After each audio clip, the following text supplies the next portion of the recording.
Hello friends, मैं Amit knowledge भी ज्ञान चैनल पे आप सभी का स्वागत करता हूं। फ्रेंड्स, आज की वीडियो में हम लोग हिंदी गद्य साहित्य के इतिहास के बारे में बिल्कुल बारीकी से और संपूर्ण जानकारी के बारे में जानने वाले हैं, जो कि किसी भी इंट्रेंस एग्जाम की दृष्टि से काफ़ी महत्वपूर्ण है। आप किसी भी प्रकार का कॉम्पिटिटिव एग्जाम देते हैं तो वहाँ पर आपका हिंदी गद्य साहित्य के इतिहास से काफ़ी प्रश्न पूछे जाते हैं। तो इन सभी को मद्देनजर रखते हुए मैं इस वीडियो में हिंदी गद्य साहित्य के इतिहास के संपूर्ण जानकारी के बारे में और बिल्कुल बारीकी से बताने वाला हूं, जैसा कि आपको किसी और यूट्यूब चैनल पे बिल्कुल भी देखने को नहीं मिलेगा। तो फ्रेंड्स, बगैर समय नष्ट करते हुए चलिए हम लोग हिंदी गद्य साहित्य के इतिहास के बारे में देख लेते हैं।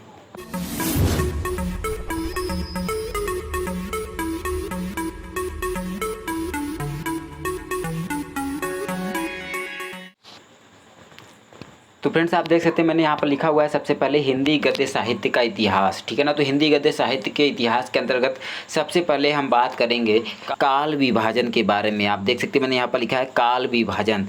तो काल विभाजन के बारे में अगर हम लोग बात करते हैं तो यहाँ पर देखिए, काल विभाजन को मैंने एक तरफ लिखा है, यानी एक तरफ मैंने युग का नाम लिखा है और ये एक तरफ मैंने समय सीमा लिखा हुआ है। तो सबसे पहले देखिए, मैं बात करूँ अगर हिंदी गद्य साहित्य के इतिहास के अंतर्गत, तो सबसे पहला जो आपका है युग वह है पूर्व भारतेंदु युग, यानी भारतेंदु युग से पहले का जो युग है उसको हम लोग पूर्व भारतेंदु युग कहते हैं। अगर इसके समय सीमा की बात करते हैं तो यह जो है आपका 13वीं शताब्दी के मध्य से जो है 1868 ईस्वी तक है। आगे बात करते हैं भारतेंदु युग के बारे में। तो भारतेंदु युग जो है आपका यह 1868 ईस्वी से 1900 ईस्वी तक है। इसके बाद आगे बात करते हैं हम लोग द्विवेदी युग के बारे में। तो जो आपका द्विवेदी युग है यह 1900 ईस्वी से 1922 ईस्वी तक है। आगे बात करते हैं शुक्ल युग की, जिसको कि छायावादी युग भी कहा जाता है। यह 1922 ईस्वी से 1938 ईस्वी तक है। आगे बात करते हैं शुक्लोत्तर युग के बारे में, जिसको कि छायावादोत्तर युग भी कहा जाता है। तो यह जो है 1938 ईस्वी से जो है 1947 ईस्वी तक है। आगे बात करते हैं, अगला है स्वातंत्रोत्तर युग। तो यह जो आपका स्वातंत्रोत्तर युग है यह 1947 ईस्वी से अब तक जो है चला आ रहा है, ठीक है। यानी कहने का मतलब है कि जो हमारा हिंदी गद्य साहित्य का इतिहास है, अगर इसके काल विभाजन के बारे में बात करते हैं कि इसको किस प्रकार से बांटा गया है, तो इसको 6 भागों में बांटा गया है। पहला आपका है पूर्व भारतेंदु युग, जो कि 13वीं शताब्दी के मध्य से लेकर जो है 1868 ईस्वी तक ये है। आगे बात करते हैं, अगला देखिए मैंने यहाँ पर लिखा है भारतेंदु युग, तो ये 1868 ईस्वी से 1900 ईस्वी तक। अगला यहाँ पर मैंने लिखा है उसके बाद द्विवेदी युग, तो यह 1900 से 1922 ईस्वी तक है। उसके बाद शुक्ल युग की बात करते हैं तो यह 1922 से 1938 ईस्वी तक। और शुक्लोत्तर युग की बात करते हैं तो यह जो है 1938 ईस्वी से 1947 ईस्वी तक। और स्वातंत्रोत्तर जो आपका युग है, ठीक है, यह जो है 1947 ईस्वी से अब तक है, ठीक है। तो सबसे पहले हम यहाँ पर बात हम लोग करेंगे पूर्व भारतेंदु युग के बारे में, जो कि 13वीं शताब्दी के मध्य से 1868 ईस्वी तक रहा है। तो सबसे पहले हम इसके बारे में बात करेंगे। तो आप देख सकते हैं सबसे पहले यहाँ पर मैंने लिखा है पूर्व भारतेंदु युगीन गद्य, ठीक है ना, पूर्व भारतेंदु युगीन गद्य। तो देखिए मैंने पहले इसमें लिखा हुआ है हिंदी परिवार की भाषाओं में गद्य का उन्मेष सर्वप्रथम राजस्थानी गद्य में जो है प्राप्त होता है। यानी अगर हिंदी भाषा में अगर हम गद्य की बात करते हैं तो हिंदी भाषा में जो गद्य लिखा गया है वो सबसे पहले राजस्थानी भाषा में लिखा गया है, ठीक है ना। आगे देखिए मैंने अगला यहाँ पर लिखा हुआ है ब्रज भाषा गद्य का सूत्रपात संवत 1400 ईस्वी के आसपास माना जाता है, ठीक है ना। यानी हिंदी परिवार की भाषाओं में सबसे पहले गद्य का जो उन्मेष हुआ, यानी गद्य सबसे पहले लिखा गया या जिसमें प्रारंभ हुआ वो क्या था, राजस्थानी गद्य। और ब्रज भाषा की अगर हम लोग बात करते हैं तो उसका सूत्रपात जो है 1400 ईस्वी के आसपास जो है माना जाता है, ठीक है। आगे देखिए, आगे मैंने यहाँ पर लिखा है हिंदी ब्रज भाषा गद्य की रचनाएँ एवं लेखक, ठीक है ना। हिंदी ब्रज भाषा गद्य की जो प्रमुख रचनाएं हैं, जो उसके प्रमुख लेखक है, क्योंकि सबसे पहले हिंदी गद्य का जो विकास होता है तो उसमें राजस्थानी जो है कि गद्य में लिखा जाता है, उसके बाद ब्रज भाषा में, फिर उसके बाद खड़ी बोली में आता है। तो हिंदी ब्रज भाषा गद्य के अंतर्गत हम लोग रचनाएं एवं लेखक के बारे में बात करते हैं। तो आप देख सकते हैं यहाँ पर मैंने लिखा हुआ है रचनाएँ और यहाँ पर मैंने लिखा हुआ है लेखक। तो सबसे पहली जो रचना है आप देख सकते हैं यहाँ पर मैंने लिखा है श्रृंगार रस मंडल, ठीक है ना, सॉरी श्रृंगार रस मंडल रहेगा, ये टाइप में मिस्टेक हो गया है, ठीक है। यहाँ पर होना चाहिए था श्रृंगार रस मंडन। तो श्रृंगार रस मंडन की अगर हम लोग बात करते हैं तो वो गोस्वामी विट्ठल नाथ के द्वारा जो है लिखा गया है, ठीक है ना। अगला देखिए मैंने यहाँ पर लिखा है अष्टयाम। अष्टयाम की बात करते हैं तो अष्टयाम जो है यह नाभादास जी के द्वारा जो है लिखा गया है। आगे देखिए अगला मैंने लिखा है 84 वैष्णवन की वार्ता। यह जो है गोकुल नाथ के द्वारा लिखा गया है, ठीक है ना। 84 वैष्णवन की वार्ता, और गोकुल नाथ के द्वारा जो है 252 वैष्णवन की वार्ता भी लिखा गया है, ठीक है ना। आगे देखिए, आगे अगर हम लोग बात करते हैं अब हिंदी खड़ी बोली गद्य की रचना एवं लेखक के बारे में, ठीक है ना। हम लोगों ने ब्रज का देख लिया, तो आगे आप देख सकते हैं मैंने यहाँ पर लिखा हुआ है हिंदी खड़ी बोली गद्य की रचनाएं एवं लेखक, आप यहाँ पर देख सकते हैं। तो यहाँ पर देखिए मैंने रचना लिखा है एक तरफ मैंने यहाँ पर लिखा हुआ है लेखक। तो हिंदी खड़ी बोली गद्य की अगर रचनाओं और लेखकों की बात करते हैं तो सबसे पहले देखिए मैंने लिखा है रचना सुख सागर। सुख सागर रचना के लेखक की बात करते हैं तो सदा सुखलाल ने जो है सुख सागर लिखा हुआ है। आगे देखिए अगला मैंने लिखा है रानी केतकी की कहानी। रानी केतकी की कहानी जो है मुंशी इंसा अल्लाह खां के द्वारा जो है लिखा गया है। आगे देखिए अगला मैंने लिखा है नासिकेतोपाख्यान। नासिकेतोपाख्यान की बात आती है तो इसको सदल मिश्र के द्वारा जो है लिखा गया है। आगे देखिए अगला मैंने लिखा है प्रेम सागर।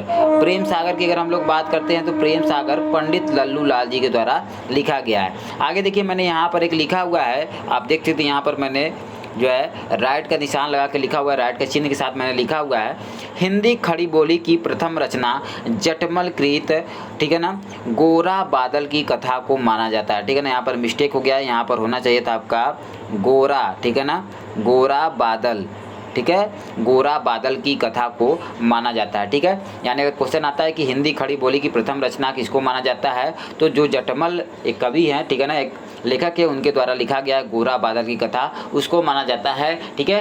कहीं कहीं आपका किताबों में मिलता है कि कवि गंग द्वारा जो लिखा गया है चंद छंद वर्णन की महिमा, उसको भी जो है खड़ी बोली की प्रथम रचना माना जाता है। तो यह जो है आपके ऑप्शन के ऊपर इंट्रेंस एग्जाम में डिपेंड करता है कि आपको कौन सा ऑप्शन वहाँ पर दिया गया है, आपको उसी को टिक करना है, ठीक है ना।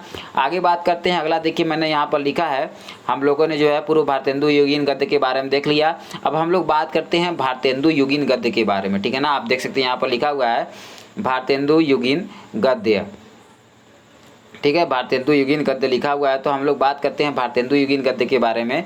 तो आप देख सकते हैं मैंने यहाँ पर राइट का चिन्ह जो है लगाते हुए यहाँ पर मैंने लिखा हुआ है भारतेंदु हरिश्चंद्र इस युग के प्रमुख लेखक है, ठीक है ना।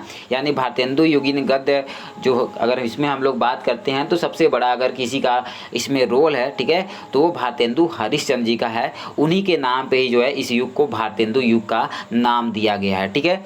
तो देखिए यहाँ पर मैंने एक तरफ लिखा हुआ है रचनाएँ और पत्र पत्रिकाएँ, ठीक है ना, और एक तरफ मैंने लिखा हुआ है लेखक एवं संपादक, ठीक है ना। यानी इसमें मैंने रचनाएँ भी लिखा हुआ है और पत्र पत्रिका का भी नाम लिखा हुआ है, और एक तरफ मैंने लेखक और संपादक भी लिखा हुआ है, यानी किस रचना के कौन से लेखक है और किस पत्रिका के कौन से संपादक हैं, ठीक है ना।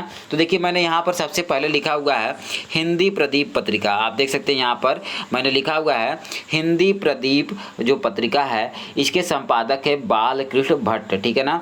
आगे देखिए अगला मैंने लिखा है आनंद कादम्बिनी पत्रिका। आनंद कादम्बिनी पत्रिका के संपादक की हम लोग बात करते हैं तो बद्री नारायण चौधरी प्रेम घन के द्वारा, ठीक है। आगे देखिए अगला मैंने पत्रिका लिखा हुआ है ब्राह्मण पत्रिका। अगर ब्राह्मण पत्रिका की हम लोग बात करते हैं तो इसके संपादक है प्रताप नारायण मिश्र, ठीक है ना। आगे देखिए अगला मैंने लिखा हुआ है यहाँ पर रचना, ठीक है ना, मन की लहर। मन की लहर अगर हम रचना की हम लोग बात करते हैं तो मन की लहर जो रचना है, ठीक है ना, जो कि गद्य रचना है, इसको प्रताप नारायण मिश्र जी के द्वारा जो है लिखा गया है। अगला देखिए अगला मैंने गद्य रचना लिखा है 100 अजान एक सुजान।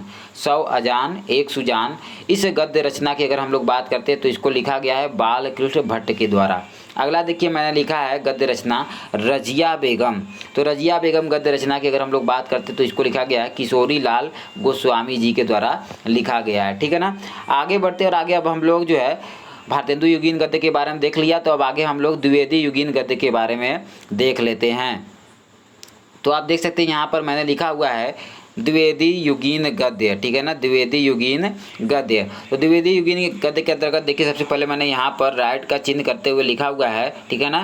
देखिए मैंने इसमें लिखा हुआ है महावीर प्रसाद द्विवेदी के नाम पर इस युग का नाम द्विवेदी युग पड़ा है, ठीक है ना। अगर क्वेश्चन आपसे आ जाता है कि द्विवेदी युग का नाम किसके नाम पे पड़ा है, तो ये महावीर प्रसाद द्विवेदी के नाम पे जो है द्विवेदी युग पड़ा हुआ है। तो आप लोग यहाँ पर द्विवेदी युगीन गद्य के प्रमुख रचनाएं एवं पत्र पत्रिकाएं एवं लेखक तथा संपादक के बारे में बात करने वाला है। जैसा कि आप देख सकते हैं यहाँ पर मैंने लिखा हुआ है रचनाएं तथा पत्र पत्रिका, इधर मैंने लिखा है लेखक तथा संपादक, ठीक है ना। तो देखिए सबसे पहले अगर हम लोग बात करते हैं तो देखिए मैंने यहाँ पर सबसे पहले लिखा है सरस्वती पत्रिका। तो सरस्वती पत्रिका के अगर संपादक की हम लोग बात करते हैं तो इसके संपादक हैं महावीर प्रसाद द्विवेदी जी, ठीक है ना। आगे देखिए अगला मैंने लिखा है कबीर ग्रंथावली, ठीक है ना। यह एक गद्य रचना है कबीर ग्रंथावली। तो कबीर ग्रंथावली गद्य रचना को लिखा गया है श्याम सुंदर दास जी के द्वारा जो है लिखा गया है। अगला देखिए अगला मैंने जो गद्य रचना लिखा हुआ है वह है प्रबंध पारिजात तथा मकरंद। तो जो आपका प्रबंध पारिजात है और मकरंद है ये जो है पदुमलाल पुन्नालाल बख्शी के द्वारा जो है लिखा गया है। अगला देखिए मैंने गद्य रचना लिखा है उसने कहा था। उसने कहा था इस गद्य रचना के अगर हम लोग लेखक की बात करते हैं तो यह जो है चंद्रधर शर्मा गुलेरी जी के द्वारा जो है लिखा गया है। अगला देखिए अगला मैंने लिखा है गद्य रचना काव्य मंजूषा, ठीक है ना। तो काव्य मंजूषा की अगर हम लोग बात करते हैं तो ये लिखा गया है महावीर प्रसाद द्विवेदी जी के द्वारा। आगे देखिए अगला मैंने लिखा है यहाँ पर गद्य रचना वज्रपात। तो वज्रपात अगर गद्य रचना के हम लोग लेखक की बात करते हैं तो यह लिखा गया है गणेश शंकर विद्यार्थी के द्वारा जो है लिखा गया है, ठीक है ना। आगे बढ़ते हैं। आगे देखिए यहाँ पर मैंने जो है राइट का जो है कि मार्क लगाते हुए यहाँ पर दो मैंने जो लिखे हुए हैं आप इसको यहाँ पर देख सकते हैं। देखिए यहाँ पर मैंने राइट का मार्क लगाते हुए लिखा है, ठीक है, जो कि काफ़ी इंपॉर्टेंट है। तो देखिए यहाँ पर जो मैंने पहला लिखा हुआ है, ठीक है, आप देख सकते हैं यहाँ पर मैंने पहला लिखा हुआ है नागरी प्रचारणी सभा की स्थापना काशी में श्याम सुंदर दास ने किया था, ठीक है। तो आपसे क्वेश्चन पूछा जा सकता है कि नागरी प्रचारणी सभा की स्थापना किसने किया था, और इस प्रकार से पूछा जा सकता है कि नागरी प्रचारणी सभा की स्थापना किस कहाँ पर जो है किया गया था, ठीक है। तो काशी में किया गया था, श्याम सुंदर दास जी के द्वारा किया गया था। आगे देखिए अगला मैंने यहाँ पर लिखा है स्टार करते राइट का चिन्ह लगाते हुए कि इंदु सुदर्शन समालोचक प्रभा मर्यादा माधुरी पत्रिकाएं द्विवेदी युग की पत्रिकाएं हैं, ठीक है ना। अगर आपसे पूछा जाता है कि इंदु सुदर्शन समालोचक प्रभा मर्यादा माधुरी इनमें से किसी भी पत्रिका की नाम आती है कि किस युग का है, तो ये द्विवेदी युग का है, ठीक है ना। आगे अब हम लोग बात करते हैं शुक्ल युगीन गद्य के बारे में, ठीक है ना। हम लोगों ने पूर्व भारतेंदु युग भी देख लिया, भारतेंदु युग भी देख लिया, द्विवेदी युग भी देख लिया। अब हम लोग बात करते हैं शुक्ल युग के बारे में, ठीक है ना। तो देखिए आप यहाँ पर जैसा कि देख सकते हैं मैंने लिखा हुआ है शुक्ल युगीन गद्य, ठीक है ना। तो शुक्ल युगीन गद्य के प्रमुख रचनाएं एवं पत्र पत्रिकाओं के बारे में एवं लेखक संपादक के बारे में हम लोग बात करते हैं। तो आप देख सकते हैं यहाँ पर मैंने लिखा है एक तरफ रचनाएं आबलिक पत्र पत्रिका तथा एक तरफ मैंने लिखा है लेखक और संपादक, ठीक है ना। तो सबसे पहला देखिए मैंने यहाँ पर जो रचना लिखा हुआ है, ठीक है ना, गद्य रचना वह है चिंतामणि, ठीक है ना, चिंतामणि हिंदी साहित्य का इतिहास। तो इसको लिखा गया है आचार्य रामचंद्र शुक्ल के द्वारा। अगला देखिए मैंने लिखा है यहाँ पर, ठीक है ना, चंद्रगुप्त स्कंदगुप्त अजातशत्रु, ठीक है ना। इन सब अगर नाटकों की बात किया जाए तो ये जयशंकर प्रसाद जी के द्वारा लिखा गया है जो कि एक गद्य रचना, ठीक है ना। आगे देखिए अगला मैंने लिखा है स्मृति की रेखाएं, ठीक है, अतीत के चलचित्र। तो इस गद्य रचना की अगर हम लोग बात करते हैं तो ये महादेवी वर्मा जी के द्वारा जो है लिखा गया है, ठीक है ना। आगे देखिए अगला मैंने लिखा है झांसी की रानी, ठीक है ना, झांसी की रानी गद्य रचना, ठीक है, जो कि एक उपन्यास है, ठीक है। तो इस उपन्यास को वृंदावन लाल वर्मा जी के द्वारा जो है लिखा गया है। आगे देखिए अगला मैंने गद्य रचना यहाँ पर लिखा है साहित्य के देवता। तो साहित्य के देवता अगर गद्य रचना के लेखक की हम लोग बात करते हैं तो यह लिखा गया है माखन लाल चतुर्वेदी जी के द्वारा जो है लिखा गया है, ठीक है ना। आगे देखिए अगला मैंने लिखा है कर्मवीर पत्रिका। यहाँ पर आप देख सकते हैं मैंने लिखा है कर्मवीर पत्रिका। तो कर्मवीर पत्रिका के अगर संपादक की हम लोग बात करते हैं तो इसके संपादक हैं माखन लाल चतुर्वेदी, ठीक है ना। आगे देखिए अगला मैंने पत्रिका लिखा है चांद पत्रिका। तो चांद पत्रिका के अगर हम लोग संपादक की बात करते हैं तो इसको लिखा गया है या संपादित किया गया है महादेवी वर्मा जी के द्वारा, ठीक है ना। आगे बात करते हैं। आगे देखिए मैंने यहाँ पर लिखा हुआ है शुक्ल युग के अंतर्गत जो है कि विभिन्न विधाओं, ठीक है ना, के प्रमुख लेखक एवं उनकी एक रचनाओं के बारे में, ठीक है ना। तो देखिए सबसे पहला मैंने जो है कि शुक्ल युग के अंतर्गत जो विधा लिखा है वह है निबंध, ठीक है ना। तो निबंध विधा के अंतर्गत देखिए मैंने लिखा हुआ है रचना ठीक है, और इधर मैंने लिखा हुआ है लेखक। तो निबंध जो आपका विधा है इसके अंतर्गत हम लोग एक एक रचनाएं देखने वाले हैं और उनके लेखक के बारे में देखने वाले हैं। तो देखिए रचना में सबसे पहला मैंने यहाँ पर लिखा हुआ है चिंतामणि, ठीक है ना, जो कि एक निबंध है। तो चिंतामणि निबंध की अगर हम लोग लेखक की बात करते हैं तो ये लिखा गया है आचार्य रामचंद्र शुक्ल जी के द्वारा लिखा गया है, ठीक है ना। आगे देखिए अगला मैंने यहाँ पर निबंध लिखा हुआ है ठलुआ क्लब। तो ठलुआ क्लब अगर निबंध के हम लोग अगर लेखक की बात करते हैं तो ये हैं आपके बाबू गुलाब राय हैं, ठीक है ना। आगे देखिए अगला मैंने विधा लिखा है उपन्यास, ठीक है ना। तो उपन्यास विधा के अंतर्गत अगर हम लोग रचना की बात करते हैं तो पहला यहाँ पर मैंने रचना लिखा है आत्मदाह। आत्मदाह जो आपका उपन्यास है, अगर इसके लेखक की अगर हम लोग बात करते हैं तो चतुरसेन शास्त्री जी के द्वारा जो है कि ये लिखा गया है। अगला देखिए उपन्यास के जो अंतर्गत मैंने लिखा है गोदान गबन। तो गोदान गबन की अगर हम लोग बात करते हैं तो ये उपन्यास जो है मुंशी प्रेमचंद्र जी के द्वारा जो है लिखा गया है, ठीक है ना। आगे देखिए आगे मैंने यहाँ पर लिखा हुआ है कहानी, ठीक है, जैसा कि आप देख सकते हैं आगे मैंने यहाँ पर लिखा हुआ है कहानी। तो कहानी जो विधा है इस कहानी विधा के अंतर्गत जो है बात करते हैं रचना की, तो यहाँ पर जो पहला रचना मैंने लिखा है पुरस्कार। पुरस्कार रचना के अगर लेखक की बात करते हैं तो पुरस्कार जो आपका रचना है, ठीक है ना, इसको जयशंकर प्रसाद जी के द्वारा लिखा गया है। अगला देखिए मैंने यहाँ पर लिखा हुआ है कहानी पंच परमेश्वर। तो पंच परमेश्वर कहानी के अगर रचनाकार के, ठीक है, या लेखक के हम लोग बात करते हैं तो इसको प्रेमचंद्र जी के द्वारा जो है लिखा गया है।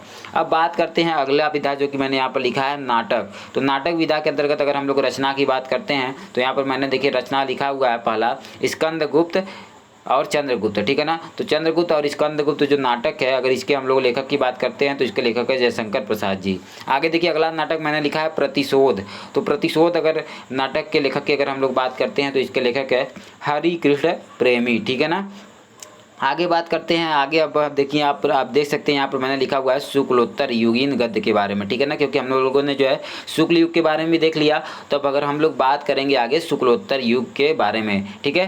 तो देखिए यहाँ पर मैंने लिखा हुआ है शुक्लोत्तर युगीन गद्य, ठीक है ना, क्योंकि हम लोगों ने भारतेंदु युग, पूर्व भारतेंदु युग भी देख लिया, भारतेंदु युग भी देख लिया, द्विवेदी युग भी देख लिया और शुक्ल युग भी मैंने देख लिया। तो अगर हम यहाँ पर अब क्या करने वाले हैं भाई, अब हम लोग शुक्लोत्तर युग के बारे में देखने वाले हैं। तो शुक्लोत्तर युगीन गद्य के अंतर्गत हम लोग जो है कि प्रमुख रचनाएं एवं पत्र पत्रिकाओं के बारे में तथा उसके लेखक एवं संपादक के बारे में जानने वाले हैं, ठीक है ना। तो देखिए यहाँ पर जो मैंने पहला रचना लिखा हुआ है वह है अर्धनारीश्वर, ठीक है। तो अर्धनारीश्वर जो रचना है अगर इसके लेखक की बात करते हैं तो इसके लेखक है रामधारी सिंह दिनकर जी हैं, ठीक है ना।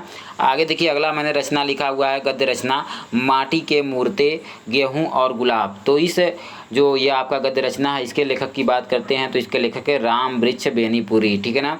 आगे देखिए मैंने गद्य रचना लिखा हुआ है मैला आंचल। तो मैला आंचल जो आपका गद्य रचना है इसको लिखा गया है फणीश्वर नाथ रेणु जी के द्वारा, ठीक है। आगे देखिए अगला मैंने गद्य रचना लिखा हुआ है झूठा सच सिंहावलोकन। तो इस गद्य रचना की अगर हम लोग बात करते हैं तो यह यशपाल जी के द्वारा जो है लिखा गया है, ठीक है ना। आगे देखिए अगला मैंने लिखा हुआ है गद्य रचना जय पराजय चरवाहे अंधी गली। तो ये सभी जो गद्य रचनाएं हैं ये उपेंद्र नाथ अस्क के द्वारा जो है लिखा गया है, ठीक है ना। आगे देखिए अगला मैंने यहाँ पर गद्य रचना लिखा हुआ है विपथगा कविता और जीवन नदी के द्वीप। तो ये जो आपके गद्य रचनाएं हैं ये अज्ञेय के द्वारा लिखा गया है, ठीक है ना। सच्चिदानंद हीरानंद वात्सायन अज्ञेय के द्वारा जो है ये लिखा गया है। आगे देखिए अगला मैंने यहाँ पर लिखा हुआ है गद्य रचना जड़ की बात वातायन परख। तो ये सब जो गद्य रचनाएं हैं ये लिखा गया है जैनेन्द्र कुमार जी के द्वारा, ठीक है ना। आगे बात करते हैं आगे देखिए मैंने यहाँ पर लिखा हुआ है, आगे देख सकते हैं आप, मैंने लिखा हुआ है यहाँ पर दीप जले शंख बजे, ठीक है। और आगे अगला मैंने लिखा हुआ है माटी हो गई सोना, ठीक है ना। तो इस गद्य रचना की अगर हम लोग बात करते हैं तो ये लिखा गया है कन्हैया लाल मिश्र प्रभाकर के द्वारा, ठीक है ना। आगे देखिए अगला मैंने यहाँ पर लिखा हुआ है, ठीक है ना। आगे मैंने रचना नहीं, यहाँ पर देखिए पत्र पत्रिकाओं के द्वारा के बारे में लिखा गया है, ठीक है ना। तो देखिए यहाँ पर जो मैंने पहला पत्रिका लिखा हुआ है वह है नई धारा तथा तरूण भारत पत्रिका। तो नई धारा और तरूण भारत जो पत्रिका है अगर इसके संपादक की बात करते हैं तो इसके संपादक हैं राम वृक्ष बेनीपुरी, ठीक है ना। आगे देखिए अगला मैंने लिखा हुआ है पत्रिका विशाल भारत। तो विशाल भारत अगर पत्रिका की अगर हम लोग बात करते हैं तो इसके संपादक हैं, ठीक है, पंडित श्री राम शर्मा जी, ठीक है ना। आगे देखिए अगला मैंने लिखा हुआ है यहाँ पर पत्रिका हरिजन सेवक पत्रिका। तो हरिजन सेवक पत्रिका के अगर हम लोग संपादक की बात करते हैं तो हरिजन सेवक पत्रिका आपका वियोगी हरि जी के द्वारा जो है लिखा गया है और संपादित किया गया है, ठीक है ना। आगे बात करते हैं, आगे देखिए मैंने यहाँ पर लिखा हुआ है शुक्लोत्तर युग के विभिन्न विधाओं के प्रमुख लेखक और एवं उनकी एक एक रचनाओं के बारे में लिखा हुआ है। तो चलिए हम लोग इसको एक एक करके देख लेते हैं। तो सबसे पहले देखिए मैंने यहाँ पर विधा लिखा हुआ है निबंध, ठीक है ना। निबंध के अंतर्गत देखिए मैंने यहाँ पर रचना लिखा हुआ है और इधर लेखक लिखा हुआ है। तो पहला जो निबंध रचना है वो मैंने यहाँ पर लिखा हुआ है जिंदगी मुस्काई, ठीक है ना, जिंदगी मुस्काई। तो जिंदगी मुस्काई जो आपका निबंध रचना है, इसके लेखक की अगर हम लोग बात करते हैं तो इसके लेखक है कन्हैया लाल मिश्र प्रभाकर, ठीक है ना। आगे देखिए अगला मैंने निबंध रचना लिखा हुआ है कला और संस्कृति। तो कला और संस्कृति जो आपका निबंध रचना है, इसके लेखक है वासुदेव शरण अग्रवाल जी, ठीक है ना। आगे अगर बात करते हैं अगला विधा, देखिए मैंने यहाँ पर लिखा है उपन्यास विधा, ठीक है ना। तो उपन्यास विधा के अंतर्गत यहाँ पर हम लोग अगर पहली रचना की बात करते हैं तो यहाँ पर मैंने लिखा है भूले बिसरे चित्र, ठीक है ना, भूले बिसरे चित्र। तो भूले बिसरे जो चित्र है अगर इसके लेखक की बात करते हैं तो इसके लेखक है भगवती चरण वर्मा, ठीक है ना। यहाँ पर देखिए सरल लिख दिया गया है, यहाँ पर चरण रहेगा भगवती चरण वर्मा, ठीक है ना। आगे बात करते हैं अगला, देखिए मैंने लिखा है उपन्यास के अंतर्गत झूठा सच। तो झूठा सच जो है यह यशपाल का है, ठीक है ना। झूठा सच किसका है, यशपाल जी का है, जो कि एक उपन्यास है, ठीक है ना। आगे बात करते हैं अगला, देखिए मैंने यहाँ पर आगे लिखा हुआ है कहानी। अगला विधा जो मैंने यहाँ पर लिखा हुआ है कहानी। तो कहानी के अंतर्गत देखिए मैंने जो रचना लिखा हुआ है वह है आहुति, ठीक है ना। यहाँ पर जो मैंने रचना लिखा हुआ है आहुति है। तो आहुति कहानी रचना के अगर हम लोग लेखक की बात करते हैं तो यह लिखा गया है ईला चंद्र जोशी के द्वारा, ठीक है। आगे देखिए अगला मैंने कहानी लिखा हुआ है प्रतीक्षा। तो प्रतीक्षा कहानी के अगर लेखक की हम लोग बात करते हैं तो इसको लिखा गया है राजेंद्र यादव के द्वारा लिखा गया है, ठीक है ना। अब आगे बात करते हैं अगले विधा के बारे में। अगला विधा मैंने लिखा हुआ है नाटक। तो नाटक विधा के अंतर्गत जो मैंने पहला रचना लिखा हुआ है वह है जय पराजय। तो जय पराजय जो आपका नाटक है इसको लिखा गया है उपेंद्र नाथ अश्क के द्वारा, ठीक है ना। आगे देखिए अगला मैंने लिखा हुआ है नाटक कुहासा और किरण। तो जो आपका कुहासा और किरण जो आपका नाटक है, इस नाटक के लेखक की बात करते हैं तो इसको लिखा गया है विष्णु प्रभाकर जी के द्वारा जो है लिखा गया है, ठीक है ना। तो इस प्रकार से हम लोगों ने जो है पूर्व भारतेंदु युग के बारे में, भारतेंदु युग के बारे में, द्विवेदी युग के बारे में, ठीक है ना, और शुक्ल युग के बारे में तथा शुक्लोत्तर युग के बारे में जो है कि देख लिया। अब हम लोग बात करते हैं, ठीक है, जो कि आपका हिंदी गद्य साहित्य के इतिहास के अंतर्गत अंतिम जो आपका काल विभाजन है जिसको कि हम लोग कहते हैं स्वातंत्रोत्तर युग, ठीक है। तो यहाँ पर हम लोग अब देखने वाले हैं स्वातंत्रोत्तर युग के जो आपका गद्य है उन गद्य की रचनाओं के बारे में हम लोग यहाँ पर देखने वाले हैं, ठीक है ना, जो कि 1947 ईस्वी से, ठीक है, अब तक आपका चल रहा है, ठीक है। तो देखिए यहाँ पर बात करते हैं रचना एवं लेखक के बारे में। तो आप देख सकते हैं जैसा कि मैंने यहाँ पर एक तरफ रचना लिखा हुआ है, एक तरफ यहाँ पर मैंने लेखक लिखा हुआ है। तो आपका जो स्वतंत्रोत्तर युगीन गद्य है इसके अंतर्गत जो आपका मान लेते हैं पहली रचना यहाँ पर जो मैंने लिखा हुआ है, ठीक है ना, वो आपका रानी नागफनी की कहानी मैंने लिखा हुआ है और ज्वाला और जल लिखा हुआ है। तो यहाँ पर जो मैंने रानी केतकी की कहानी, रानी नागफनी की कहानी और ज्वाला और जल मैंने लिखा हुआ है। अगर इसके लेखक की अगर हम लोग बात करते हैं तो यहाँ पर इसके लेखक है हरिशंकर परसाई, ठीक है ना, हरिशंकर परसाई, ठीक है। आगे देखिए अगला मैंने यहाँ पर लिखा हुआ है गुनाहों का देवता तथा सूरज का सातवां घोड़ा, ठीक है ना। ये स्वतंत्रोत्तर युगीन गद्य है, ठीक है ना। यहाँ पर जो मैं बता रहा हूँ ये स्वतंत्रता के बाद का जो गद्य है उसके बारे में बता रहा हूँ। तो इसके अंतर्गत मैंने यहाँ पर एक तरफ रचना और एक तरफ मैंने लेखक लिखा हुआ है। तो रचना के अंतर्गत मैंने आपको बताया रानी नागफनी की कहानी ज्वाला और जल, ये जो किसके द्वारा लिखा गया है, हरिशंकर परसाई के द्वारा, ठीक है ना। इनके द्वारा निंदा रस भी एक लिखा गया है हरिशंकर परसाई के द्वारा, ठीक है। आगे देखिए अगला मैंने यहाँ पर लिखा हुआ है गुनाहों का देवता तथा सूरज का सातवां घोड़ा, ये जो है धर्मवीर भारती के द्वारा जो है लिखा गया है, ठीक है। आगे देखिए अगला मैंने यहाँ पर गद्य रचना लिखा हुआ है टिकोरा इमली के बिया, ठीक है ना। अगला जो मैंने गद्य रचना लिखा हुआ है वो क्या है, वो है टिकोरा, ठीक है, और इमली के बिया। तो इस गद्य रचना की अगर हम लोग बात करते हैं तो इसको लिखा गया विद्या निवास मिश्र जी के द्वारा जो है लिखा गया है। और देखिए यहाँ पर जो मैंने लास्ट यहाँ पर गद्य रचना लिखा है स्वतंत्रोत्तर युग के अंतर्गत, वो मैंने लिखा हुआ है बीज और विस्तार, ठीक है ना। तो बीज और विस्तार गद्य रचना की अगर हम लोग बात करते हैं तो इसको लिखा गया है कुबेर नाथ राय जी के द्वारा लिखा गया है, ठीक है ना। तो इस प्रकार से ये जो आपका हिंदी गद्य साहित्य का इतिहास था बिल्कुल जो है विस्तृत रूप से जो है कि ये आपका पूर्ण होता है। यानी आपका अगर हिंदी गद्य साहित्य के इतिहास की बात आती है तो इसको 5 भागों में नहीं बल्कि 6 भागों में बांटा गया है, ठीक है ना। किसके किसके? तो सबसे पहला जो आपका भाग है वो पूर्व भारतेंदु युग है, दूसरा जो है आपका वो भारतेंदु युग है, ठीक है। तीसरा आपका जो है वो द्विवेदी युग है, और जो आपका चौथा है वो शुक्ल युग है जिसको कि छायावादी युग भी कहा जाता है, और जो आपका 5वां है जिसको कि शुक्लोत्तर युग या छायावादोत्तर युग कहा जाता है, और जो आपका छठा जो कि लास्ट युग है जिसको कि हम लोग क्या कहते हैं, उसको हम लोग कहते हैं स्वतंत्रोत्तर युग कहते हैं, ठीक है ना। तो इस प्रकार से हम लोगों ने जो है कि एक एक युग के काल विभाजन को भी देखा और प्रत्येक युग के रचनाएं, पत्र पत्रिकाएं एवं लेखक के बारे में तथा उसके निबंधकार, नाटककार, रचनाकार, विभिन्न विधाओं के जो है लेखकों के बारे में देखा, जो कि BHU BEd एग्जाम की दृष्टि से, BHU BA LLB एग्जाम की दृष्टि से, BHU BA LLB एग्जाम की दृष्टि से तथा अन्य किसी भी कॉम्पिटिटिव एग्जाम की दृष्टि से काफ़ी महत्वपूर्ण होने वाला है। तो अगर आप फ्रेंड्स इसको अच्छे से रिवाइज कर लेते हैं, अच्छे से तैयार कर लेते हैं तो यह आपके लिए काफ़ी लाभदायक होने वाला है किसी भी इंट्रेंस एग्जाम या किसी भी कॉम्पिटिटिव एग्जाम की दृष्टि से। तो फ्रेंड्स उम्मीद करता हूँ कि ये वीडियो आपके लिए काफ़ी हेल्पफुल रहा होगा और आपको काफ़ी अच्छे तरीके से समझ में भी आया होगा। तो फ्रेंड्स अगर मेरा ये वीडियो आपके लिए थोड़ा भी हेल्पफुल, आपको थोड़ा भी अच्छा लगा तो प्लीज़ मेरे वीडियो को लाइक करना, शेयर करना, कमेंट करना बिल्कुल भी ना भूलें। और फ्रेंड्स हमारे नॉलेज भी गाइड चैनल पर पहली बार आए हैं तो प्लीज़ इसको सब्सक्राइब करना भी बिल्कुल भी ना भूलें। तो फ्रेंड्स मिलते हैं नेक्स्ट वीडियो में एक नए टॉपिक के साथ। तब तक के लिए thanks for watching for this video.